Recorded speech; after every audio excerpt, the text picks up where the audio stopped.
से जो पिलोबोलस बैक्टेरिया माने उठी जिवे 8 फुट 10 फुट 12 फुट पर्यंत उठी जिवे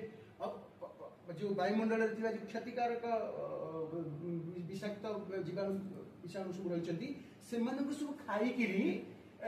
सब खाई दिखती तेणु गोबर जो पड़े से स्थान स्वत प्रवृत्त भाव में शुद्ध हो जाए से माटी घर सब गोबर लिपा होता चूली गुड़ाक गोबर लिपा होता आम से गोबर में शुद्ध खाद्य खाऊले कहीं जीवाणु विषाणु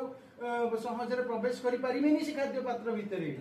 धानर खला को गोबर कला लिपा होता यज्ञ को आम एत पवित्र गोबर गोमयोदके न उपलिप्य उपलिप्य उपलिप्य कहीकि आम यज्ञ मंडप को विशोधन करुले तेणु गोबर गोटे शोधनकारी तत्व ये प्रकृति को शोधन करे माटीर आहार गोबर माटीर गोबर पड़गला आप देखिए